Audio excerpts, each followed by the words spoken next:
Janganlah kiranya Engkau mengambil kasih-Mu daripada kami Tuhan, supaya kami hidup berkenan kepadamu, supaya kami bisa akan melalui hari-hari kami ke depan. Kami memerlukan Engkau, kami bertobat dan kami merendahkan hati kami di kaki Tuhan yang Maha Kuasa, supaya Roh Kudus akan ambil alih seluruh keberadaan kami, seluruh hati kami, pikiran kami, hidup kami, ketakutan kami, masa depan kami, pergumulan kami.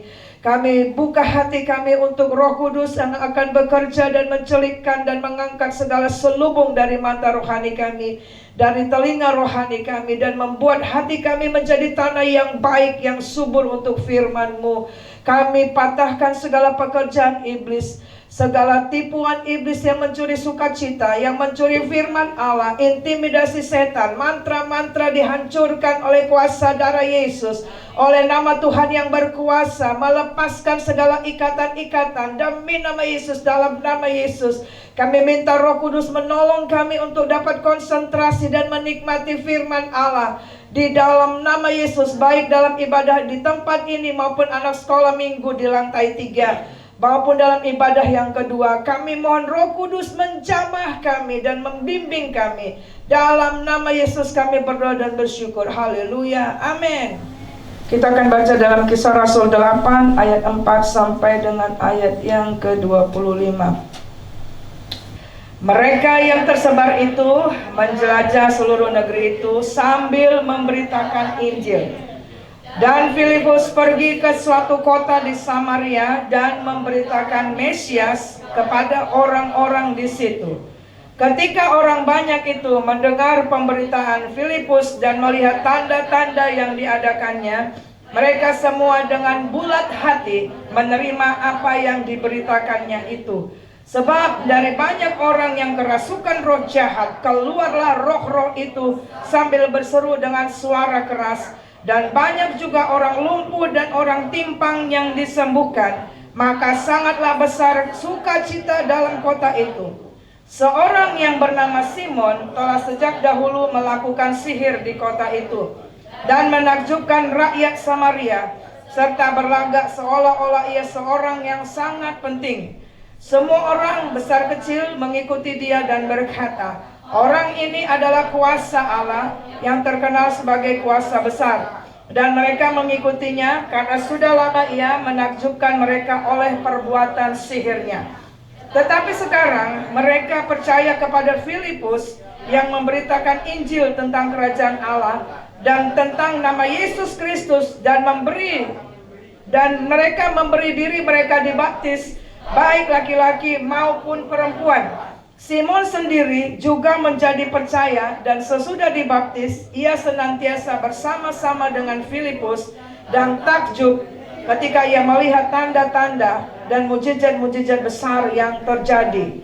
Ketika rasul-rasul di Yerusalem mendengar bahwa tanah Samaria telah menerima firman Allah, mereka mengutus Petrus dan Yohanes ke situ. Setibanya di situ, kedua rasul itu berdoa supaya orang-orang Samaria itu beroleh Roh Kudus, sebab Roh Kudus belum turun di atas seorang pun di antara mereka, karena mereka hanya dibaptis di dalam nama Tuhan Yesus. Kemudian keduanya menumpangkan tangan di atas mereka, lalu mereka menerima Roh Kudus. Ketika Simon melihat bahwa pemberian Roh Kudus terjadi oleh karena rasul-rasul itu menumpangkan tangannya, ia menawarkan uang untuk kepada mereka, serta berkata, berikanlah juga kepadaku kuasa itu, supaya jika aku menumpangkan tanganku di atas seseorang, ia boleh menerima Roh Kudus. Tetapi Petrus berkata kepadanya, binasalah kiranya uangmu itu bersama dengan engkau, karena engkau menyangka bahwa engkau dapat membeli karunia Allah dengan uang. Tidak ada bagian atau hakmu dalam perkara ini, sebab hatimu tidak lurus di hadapan Allah. Jadi bertobatlah dari kejahatanmu ini dan berdoalah kepada Tuhan supaya ia mengampuni niat hatimu ini, sebab kulihat bahwa hatimu telah seperti empedu yang pahit dan terjerat dalam kejahatan. Jawab Simon, hendaklah kamu berdoa untuk aku, kepada Tuhan, supaya kepadaku jangan kiranya terjadi segala apa yang telah kamu katakan itu. Setelah keduanya bersaksi dan memberitakan firman Tuhan, kembalilah mereka ke Yerusalem dalam perjalanannya itu, dan mereka memberitakan Injil dalam banyak kampung di Samaria. Silakan duduk, saudaraku yang terkasih. Puji Tuhan, saudara, kita masih bisa hidup oleh karena anugerah Tuhan. Amin, saudara. Ya, minggu lalu saya menyampaikan firman Tuhan masih tentang Roh Kudus, ya saudara. Yaitu saya sebutkan begini, bahwa akhir zaman banyak orang akan binasa, banyak orang akan pergi ke api neraka, bukan karena dia tidak percaya Yesus adalah Tuhan dan Juru Selamat, bukan karena dia tidak menerima Injil keselamatan, bukan karena dia tidak tahu bahwa Yesus satu-satunya jalan kebenaran dan kehidupan, bukan karena dia tidak menerima dan percaya Yesus. Tetapi minggu lalu saya katakan, karena orang itu menolak dipimpin oleh Roh Kudus. Ya, minggu lalu, saudara, karena orang itu terus-menerus mendukakan Roh Kudus, orang itu akhirnya jatuh dan menghujat Roh Kudus dan meninggalkan Tuhan, saudara. Dan hari ini kita belajar, saudara, ada kisah di dalam kitab Kisah Rasul 8 ini, yaitu, saudara, tentang kondisi Samaria, ya. Jadi Samaria itu pada zaman dulu perjanjian lama adalah salah satu pusat pemerintahan kerajaan Israel, ya saudara. Dan Samaria dianggap adalah tidak murni oleh orang Israel, sehingga dianggap mereka itu bukan kepunyaan Tuhan. Tetapi saudara, dengan adanya aniaya dan Roh Kudus mengutus Filipus untuk memberitakan Injil sampai ke tanah Samaria, saudara. Dan pada waktu itu di sana kita baca, di antara orang yang diselamatkan ada seorang tukang sihir, namanya siapa? Simon, saudara, ya. Dan saudara, kita lihat Simon sudah terima Yesus sebagai Tuhan dan Juru Selamat maupun orang-orang percaya di sana, tetapi belum menerima Roh Kudus. Sehingga murid-murid Yesus, sehingga rasul-rasul Yesus dengan sengaja mengutus siapa, saudara? Siapa yang diutus? Siapa tadi? Petrus dan Yohanes.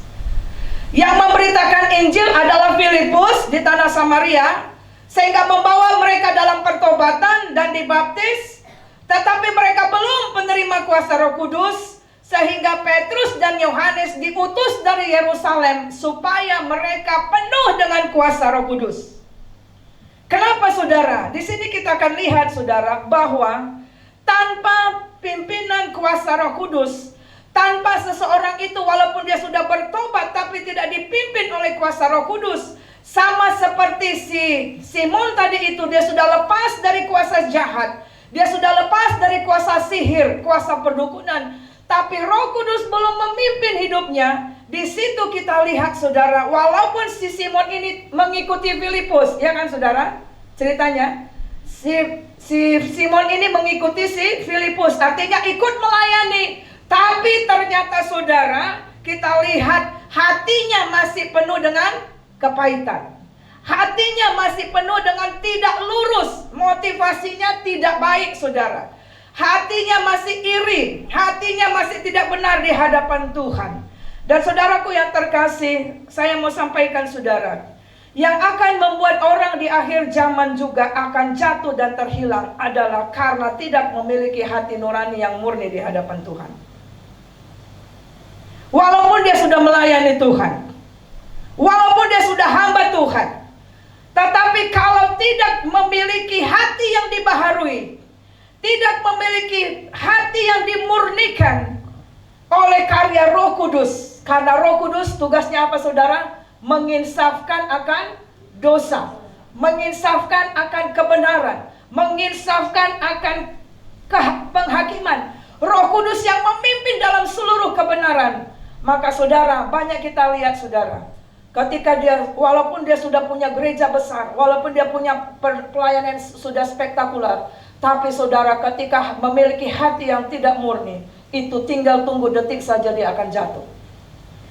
Demikian juga, saudara, ketika suami tidak mempunyai hati nurani yang murni, Tinggal tunggu saja waktu saudara dia akan jatuh di dalam dosa apa saja, ya. Tidak murni di dalam memimpin keluarganya.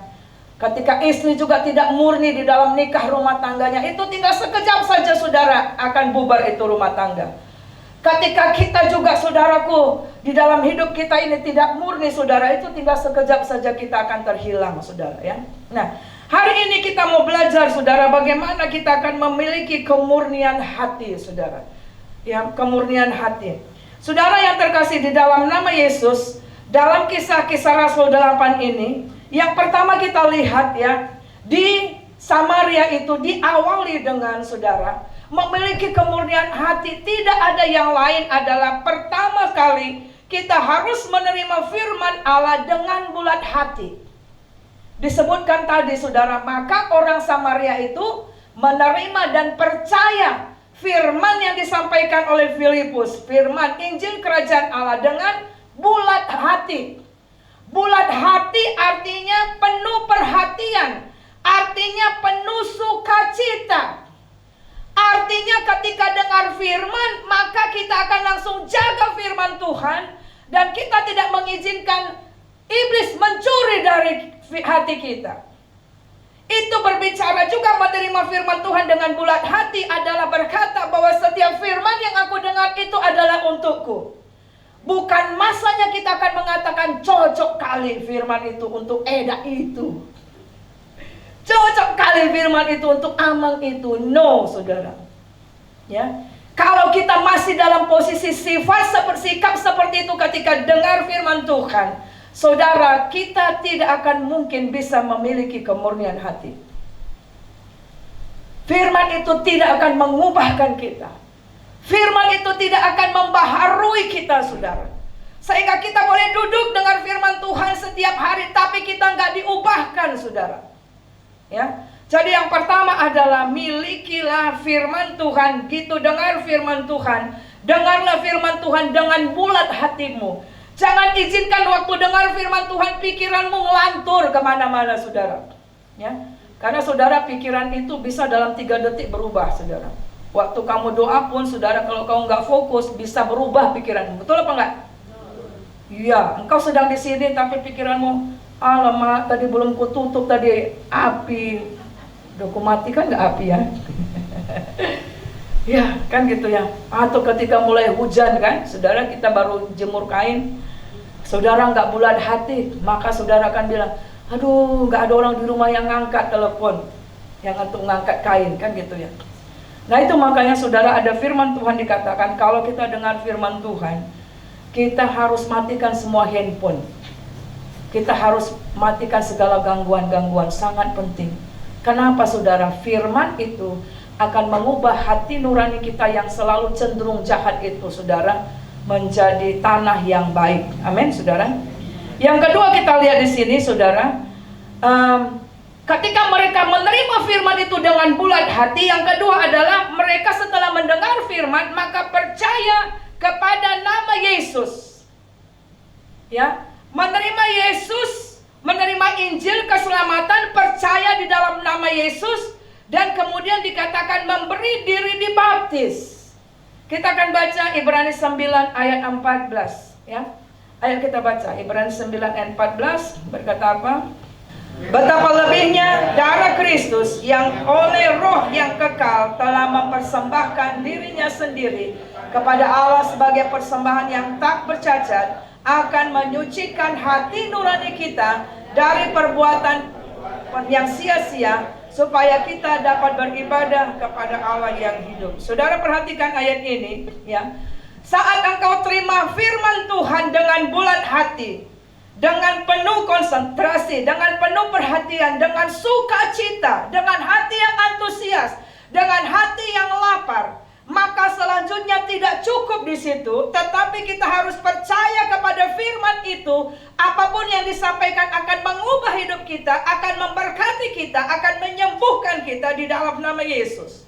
Dan kemudian kita perlu masuk di dalam pertobatan, saudara. Masuk dalam pertobatan, ya.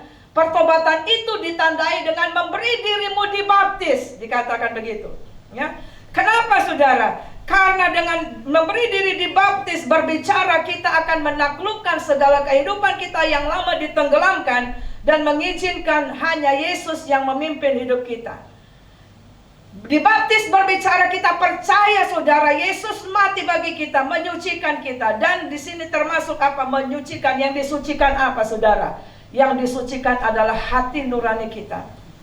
Supaya apa saudara? Supaya di situ dikatakan kita dapat beribadah. Ternyata saudara, kita lihat di sini, hati nurani, kalau kita tidak memiliki hati nurani yang murni, itu mempengaruhi ibadah kita dengan Tuhan. Amin saudara.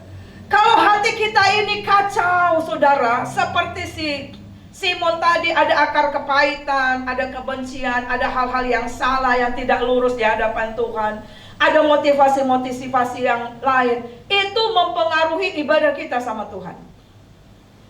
Dan kalau mempengaruhi ibadah kita kepada Tuhan, itu berarti mempengaruhi yang lain dalam sisi hidup kita. Betul ya saudara ya?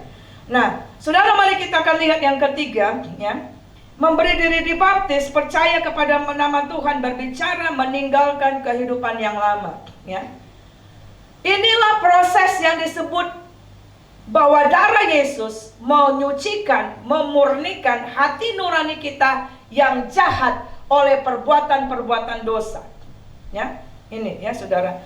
Jadi kalau orang itu belum menerima Yesus sebagai juru selamat, hanya mendengar firman saja, ya, mendengar firman saja, itu seperti ini saudara, gambar hati ini. Ya. Ketika dengar firman, kemudian ada Roh Kudus, ada firman, maka hatinya mulai gelisah, saudara. Hatinya mulai gelisah. Karena firman Allah apa? Menyatakan kesalahan. Firman Allah menyatakan kebenaran. Firman Allah menuntun kita dalam kasih setia Tuhan. Maka mulai keluar, ya, mulai gelisah. Tapi masih di dalam dia. Gambar ini masih di dalam nggak, saudara? Masih, ya. Orang ini belum sudah percaya Yesus, sudah dengar firman ya, karena di situ Alkitabnya terbuka, ya. Sudah dengar firman Tuhan, sudah tahu Yesus jalan keselamatan, tapi belum ada di dalam hatinya. Sehingga orang ini masih mempunyai, walaupun dia ikut melayani seperti Simon, tapi hati nuraninya masih belum lurus di hadapan Allah. Masih tetap bisa melayani tapi memiliki akar kepahitan. Masih bisa orang ini melayani tapi seperti apa saudara? Orang yang munafik saudara. Ini gambarannya saudara, ya. Nah, oleh sebab itu makanya Petrus dan Yohanes diutus dari Yerusalem, menunjukkan betapa pentingnya kita setelah kita bertobat, kita perlu buka hati kita supaya firman Allah, salib Kristus, Roh Kudus itu menerangi hati kita dan tinggal dalam hati kita. Supaya kita memiliki hati nurani yang murni. Yang keempat, perhatikan. Setelah dibaptis dalam nama Tuhan Yesus, kita perlu menerima Roh Kudus. Ya, jadi ini kondisi hati seseorang ketika sudah terima Yesus, sudah dengar, dia suka dengar firman, saudara. Suka, orang ini suka dengar firman. Ya, mau dipimpin, tapi hanya sebatas otaknya saja, saudara. Tapi untuk mengambil alih ke seluruh hidupnya, itu yang saya sebut menolak dipimpin oleh Roh Kudus. Dan orang yang demikian, saudara, makanya di akhir zaman dia akan bisa dengan mudah tinggalkan Yesus. Kenapa? Hatinya masih ada kan, masih ada isinya kan saudara. Hanya sudah mulai hubar habir. Sudah mulai gelisah dia, sudah mulai tahu dia bahwa itu salah. Tapi belum bertindak untuk keluar dari hati nurani yang tidak baik itu. Nah, kita lihat yang kelima saudara. Setelah Petrus dan Yohanes berdoa kepada mereka dan menumpangkan tangan, sehingga orang-orang Samaria itu yang setelah menerima baptisan air itu di pertobatan, mereka dipenuhi dengan kuasa Roh Kudus. Ya. Orang yang memberi dirinya dipimpin oleh Roh Kudus, tandanya adalah seperti di sini, saudara. Jadi kalau engkau mengatakan hidupmu dipenuhi dengan Roh Kudus, dipimpin oleh Roh Kudus, seperti inilah seharusnya hati kita. Yaitu apa? Di dalam hati kita ada selalu hati yang haus untuk dengar firman Tuhan dan mau melakukan firman Tuhan. Kehendak hati kita adalah apa sesuai dengan firman Tuhan. Pikiran kita apa kata firman Tuhan. Dan di situ lihat salib keselamatan itu tidak akan dia ambil keputusan atau hal-hal hidup yang tidak sesuai menjadi seteru salib Kristus. Dan dikatakan di situ ada gambar burung, itu berbicara Roh Kudus memimpin orang itu, saudara. Dan dalam kondisi seperti ini, saudara lihat matanya apa, saudara? Matanya terbuka, ya kan? Matanya terbuka. Dan lihat mulutnya terbuka. Orang yang dipenuhi, dipimpin oleh Roh Kudus, maka bibirnya itu akan menguatkan orang lain. Tidak lagi seperti minggu lalu saya sampaikan. Orang yang menolak Roh Kudus, dia masih mencintai dusta. Dia masih, saudara, suka cakap kotor. Dia masih pikiran yang gak jelas. Kenapa, saudara? Lihat di situ semua yang membuat hatinya gelap ada di mana sekarang? Ada di mana? Di luar. Nah, orang yang demikianlah yang semua hatinya ada di luar, ya, dosa-dosa lama itu di luar. Di situ baru kita bisa memiliki hati nurani yang murni. Sehingga kita akan menjadi istri yang murni bagi suami kita. Tidak ingin mencelakakan dia. Karena saya pernah layani saudara, dikatakan, aduh istrinya berbuat jahat sama suaminya. Suaminya buat jahat sama istrinya. Ada suami yang menjual istri. Betul kan saudara? Ada istri yang menaruh racun sama suaminya. Banyak saudara. Kenapa hatinya nggak beres di hadapan Tuhan? Nah saudaraku terkasih, tetapi kita harus menyadari Roh Kudus itu tugasnya untuk dapat menolong kita menjaga hati nurani kita murni, ya. Tetapi saudara, dipenuhi dengan Roh Kudus itu tidak bisa dibeli.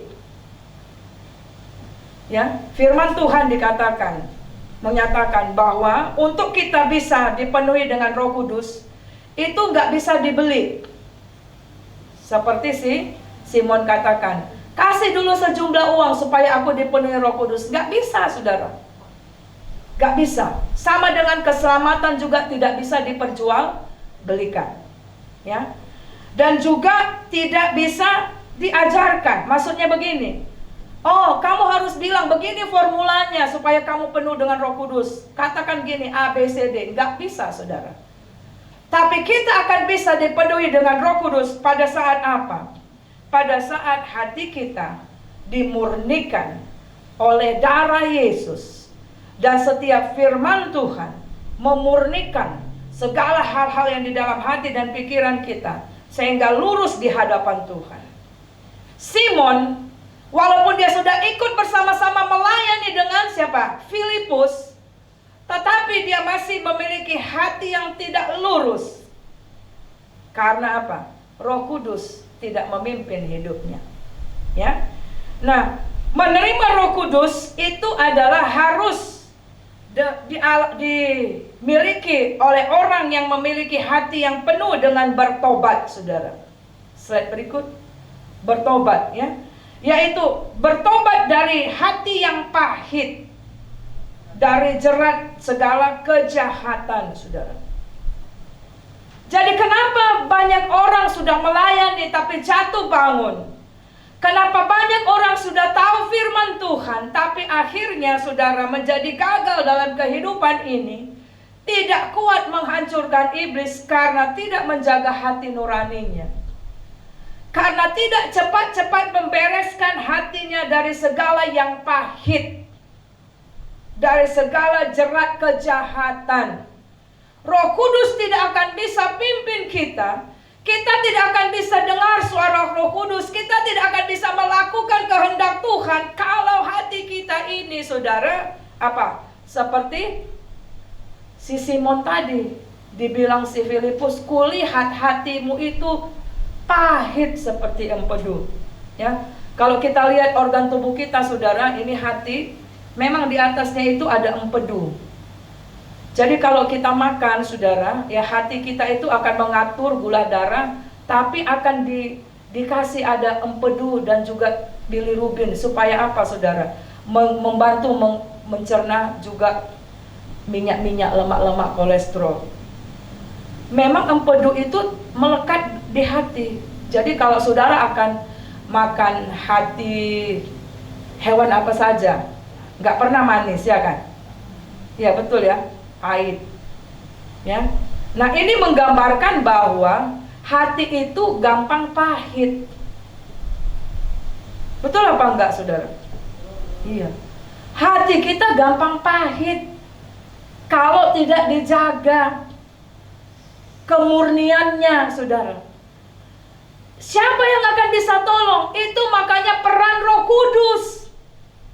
Itu makanya kenapa pada waktu itu benar-benar disuruh Petrus dengan Yohanes supaya orang di Samaria bukan hanya bertobat, tapi perlu dengan urapan Roh Kudus, dibaptis oleh Roh Kudus, supaya bisa memiliki hati nurani yang murni, supaya tetap lurus di hadapan Tuhan.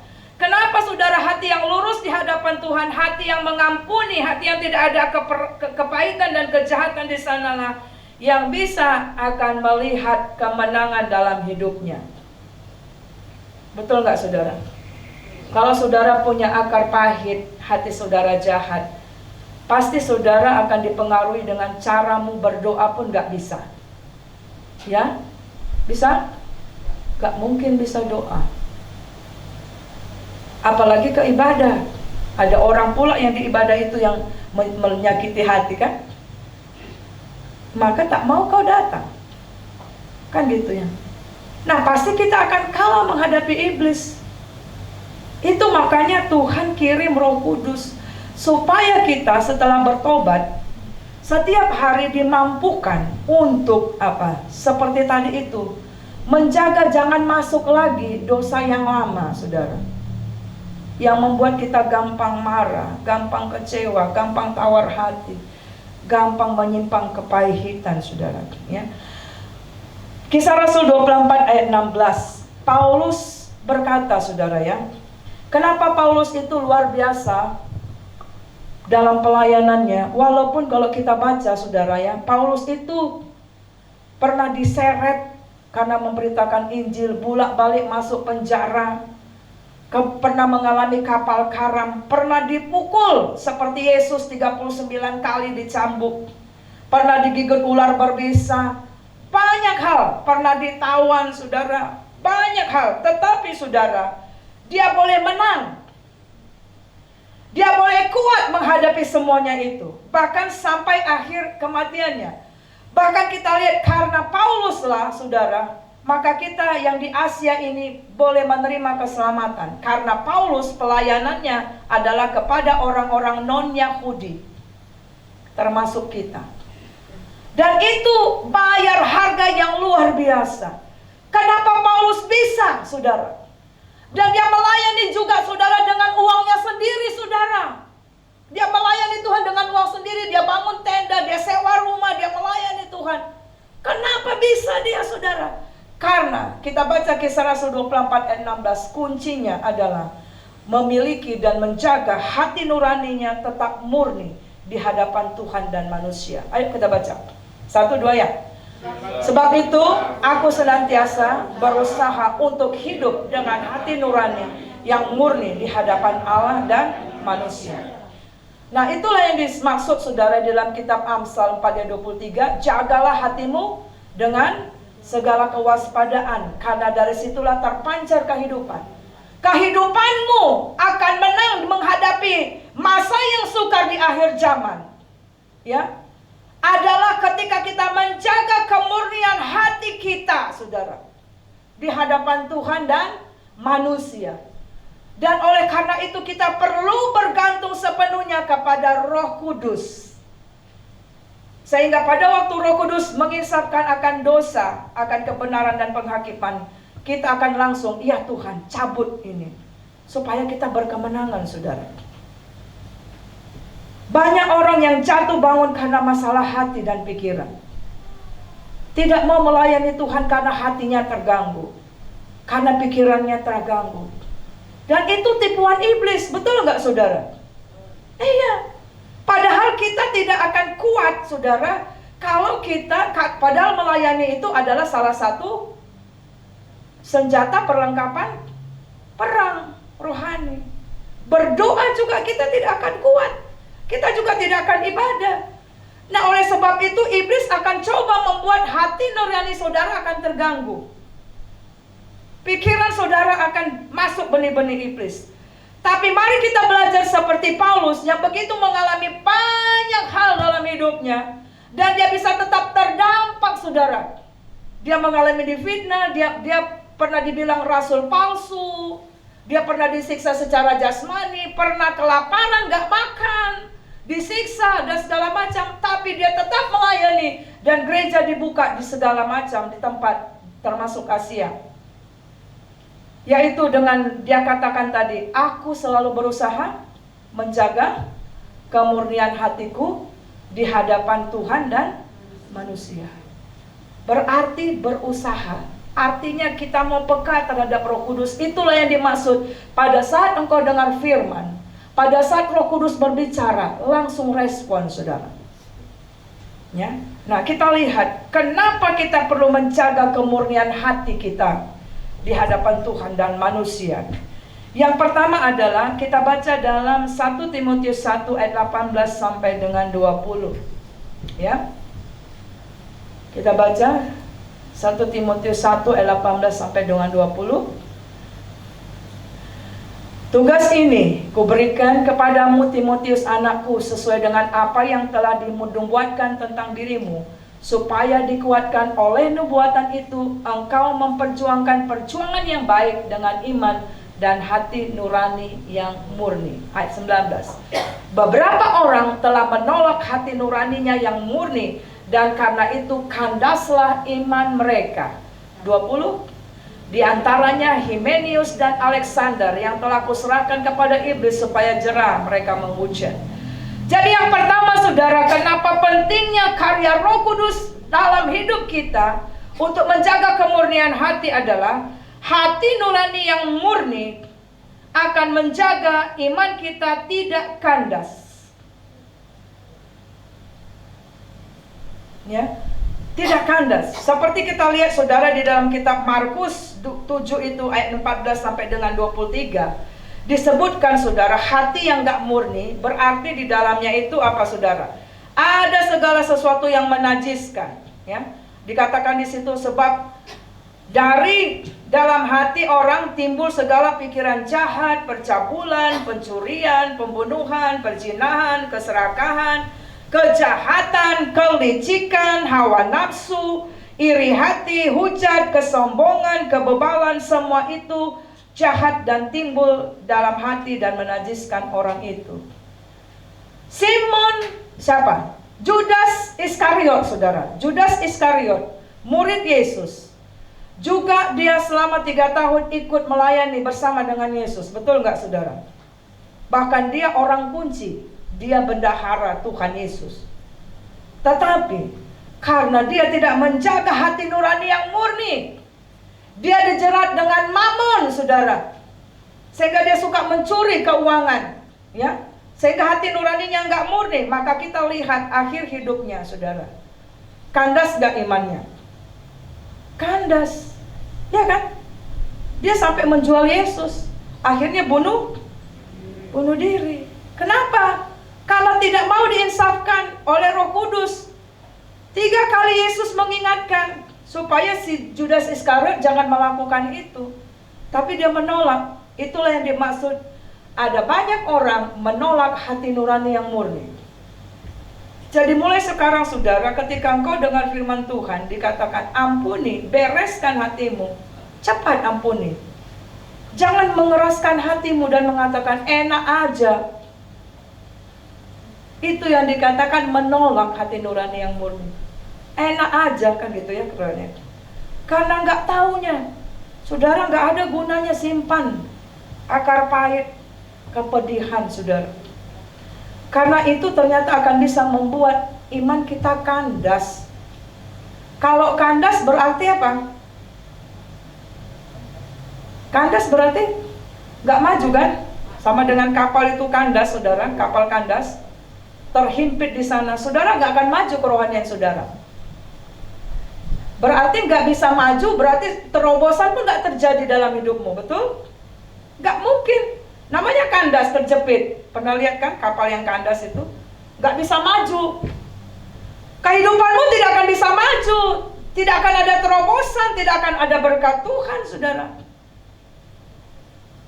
Ya, saudaraku yang terkasih, jadi jaga kemurnian hati. Yang kedua, dalam 1 Petrus 3 ayat 7, hati nurani yang murni akan membuat kita menjaga kekudusan hidup kita, dan kita tidak akan jatuh jika kita difitnah. Banyak orang jatuh di akhir zaman, sekali lagi, bukan karena nggak percaya Yesus sanggup menolong, bukan karena nggak percaya Yesus sanggup menyucikan dan memberkati, tapi karena hatinya tidak dijaga. Hati tidak dijaga murni, maka saudara akan gampang, saudara akan jatuh hanya karena fitnah sedikit pun. Karena ada kata-kata sedikit saja, padahal mungkin saudara salah pengertian, atau mungkin saudara salah mendengar informasi. Mari kita baca 1 Petrus 3 ayat 16. Sama-sama, 1, 2 ya. Dan dengan hati nurani yang murni, supaya mereka yang memfitnah kamu karena hidupmu yang saleh dalam Kristus menjadi malu karena fitnahan mereka itu. Jadi kalau kita belajar seperti Paulus, menjaga hati nurani kita murni kepada sesama kita, kepada siapa saja, ya, apapun yang kamu lakukan murni di hadapan Tuhan, gak ada motivasi yang lain. Kepada Tuhan juga dengan murni, saudara. Ayat ini berkata, kalaupun ada yang memfitnah engkau, mengatakan yang gak benar, engkau akan menang. Kenapa, saudara? Karena kita akan dibela Tuhan. Amin, saudara. Tapi banyak orang jatuh karena kata-kata sedikit saja, kan? Nah, kalau kita tidak melakukannya, hati nurani kita murni, kita pasti tidak akan jatuh. Amin, saudara. Maka saudara, pentingnya menjaga hati nurani yang murni selalu. Jadi kalau melayani, melayanilah dengan sungguh-sungguh, dengan murni. Berdoalah dengan murni di hadapan Tuhan, ya. Mengasihi suami, mengasihilah dengan benar-benar. Jangan, kadang kan kalau ada maunya aja, ya kan. Mau masak apa, Pak? Kesukaan. Pasti langsung suami bilang, ada maunya itu. Ya kan? Atau datang anak, kan? Saya ingat waktu itu anak saya, jadi kan masa pandemi. Masa pandemi, saya nggak suka pelihara anjing sebenarnya. Karena satu, nggak ada waktu, kemudian pasti akan bau ruangan. Ya kan? Tapi anak saya yang kecil, dia bujuk semua orang. Tinggal saya yang nggak terbujuk. Apa yang dia buat, saudara? Dia tulis di selembar kertas, mama sayang, atau segala macam. Baru datang dengan segala macam. Nah, langsung saya bilang, nah ada maunya, kan? Nah, saudara, kita harus murni di hadapan Tuhan. Amin, saudara. Jangan karena ada maunya. Gak perlu. Amin. Gak perlu. Kenapa, saudara? Karena kita baca dalam 2 Timotius 3 ayat 1. Kalau kita misalnya mengasihi seorang, bantu seseorang dengan harapan dia akan berterima kasih kepadamu, dia akan membalas kepadamu, akhir zaman dibilang kita kan gak dapat itu. Karena kondisi manusia akhir zaman apa? Di antaranya tidak tahu berterima kasih, tidak peduli agama, tidak mau mendengar yang baik, memberontak, garang, menyombongkan, membual. Biar saja dia membual, tapi kita biar aja apa adanya. Amin, saudara. Iya, itu yang akan membuat kita menang. Mau orang bilang apa saja, dikatakan di sini kita menang. Amin, saudara. Dan itu yang saya sebutkan, banyak orang yang akhirnya jatuh tinggalkan Tuhan karena tidak menjaga hati yang murni. Amin, saudara, hati yang murni, ya. Jika hati kita bersih, maka bersihlah pikiran kita. Betul, itu yang tulisannya di bawah, ya. Hati kita murni, tidak ada yang lain, murni, pikiran kita pasti murni, ya kan? Jika pikiran kita murni, maka perkataan kita pasti bersih juga, ya kan, saudara? Nah, yang ketiga, saudara, menjaga hati tetap murni di hadapan Tuhan, itu berarti mengizinkan Roh Kudus menjaga hati kita terhindar dari kepahitan dan dari jerat kejahatan. Itu makanya si Simon tadi yang tukang sihir itu berkata, berdoalah buat aku, ya, karena dia mengaku, saudara, secara daging kita nggak bisa menjaga kita kemurnian hati. Betul nggak, saudara, ya? Daging kita ini rawan sakit hati. Daging kita ini rawan simpan kepahitan, saudara. Gampang kecewa, gampang marah, gampang dendam, saudara. Tetapi, saudara, ketika kita mau berusaha menjaga hati nurani murni, ini sebenarnya sikap kita sedang berkata, mari Roh Kudus penuhi hati dan pikiranku, jaga hatiku, supaya hatiku terhindar dari kepahitan dan jerat kejahatan. Amin, saudara. Jadi lihat di sini, kenapa kita perlu penuh dengan Roh Kudus, bukan hanya bertobat. Jadi saudara buka hati, minta Roh Kudus pimpin, ya. Karena banyak orang akan terhilang. Dan sekarang, saudara, ini zaman kalau kita tidak menjaga hati nurani murni, ini masa kalau kita tidak mau dipimpin oleh Roh Kudus, kita akan terhilang selamanya. Karena goncangan itu akan begitu besar dan dahsyat dan kompleks, saudara.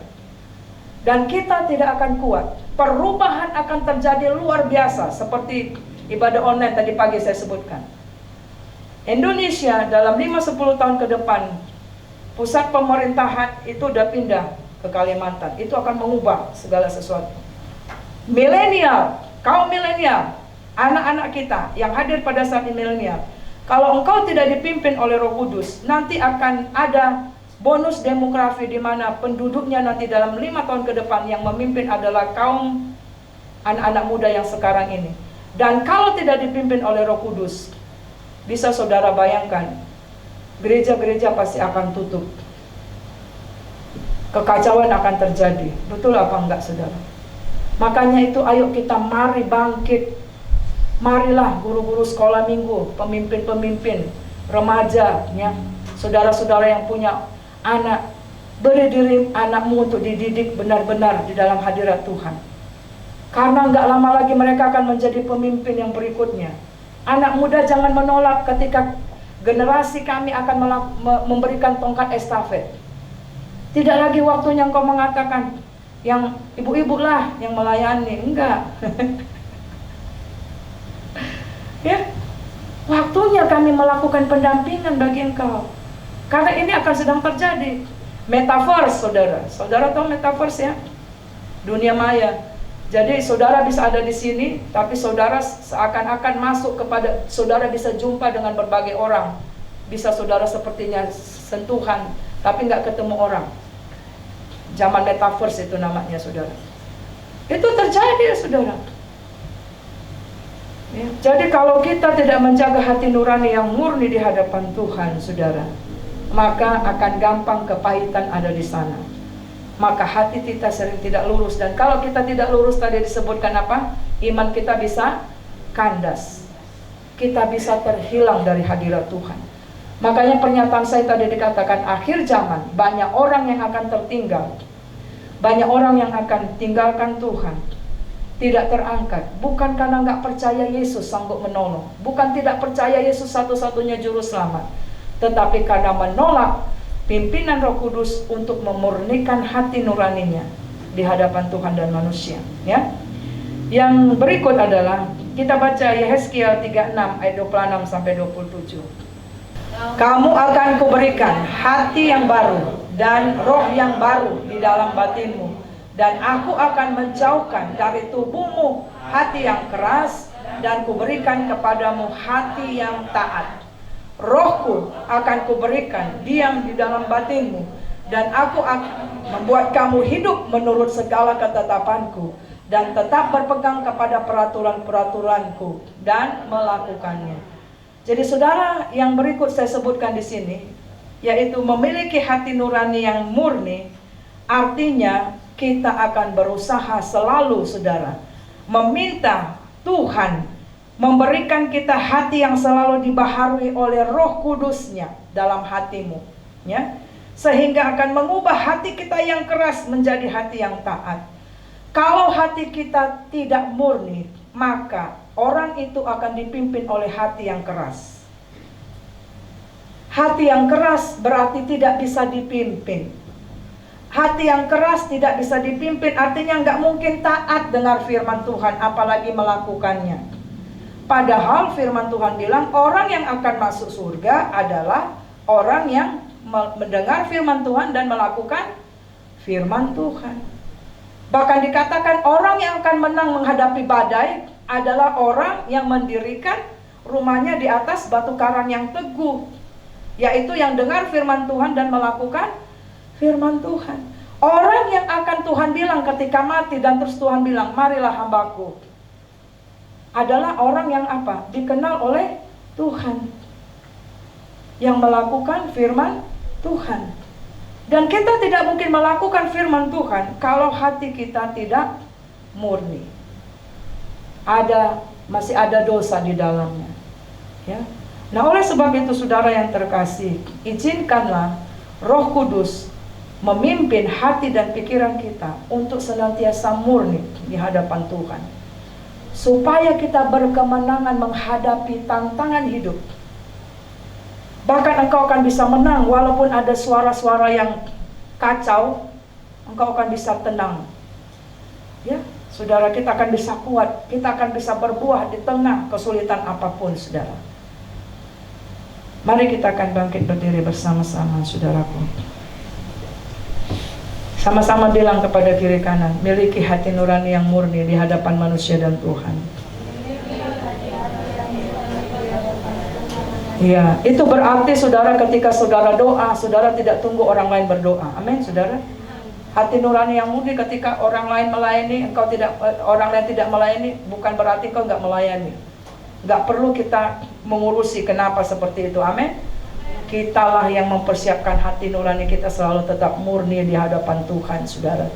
Ya, karena firman Tuhan bilang, Tuhanlah yang menguji hati. Ya, kita akan bernyanyi pujian. Silakan tim boleh maju ke depan. Firman Tuhan dalam Yohanes 15 ayat 3 dikatakan, memang kamu telah bersih oleh firman. Jadi hati kita akan bisa bersih oleh firman Tuhan. Jadi sukalah baca firman, sukalah berdoa, punyalah komunitas yang benar di hadapan Tuhan yang berseru dalam nama Tuhan. Amin. Ya, jangan bolong-bolong lagi ikut Tuhan. Jangan bolong-bolong lagi doa, jangan bolong-bolong lagi beribadah, saudara. Itu yang menjaga hati nurani kita murni. Ya, kita naikkan pujian ini. Yesus Tuhan ditinggikan, dimuliakan dan naik ke surga. Dia berikan Roh Kudus-Nya, menguatkan dan menolong selalu.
tukang sihir itu yang sudah percaya, sudah dibaptis, tapi masih memiliki kepahitan hati seperti empedu.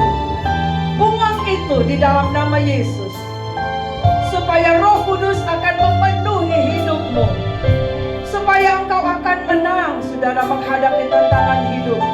Ketika kita menjaga hati kita murni di hadapan Tuhan, ketika kita menjaga hati kita murni dalam hidup berkeluarga, dalam hidup berjemaat, hidup berbangsa, bernegara, bertetangga, kita perlu memiliki hati yang murni, supaya Roh Kudus diam di dalam hidup kita, supaya jangan kandas imanmu, supaya jangan gagal ibadahmu, saudara.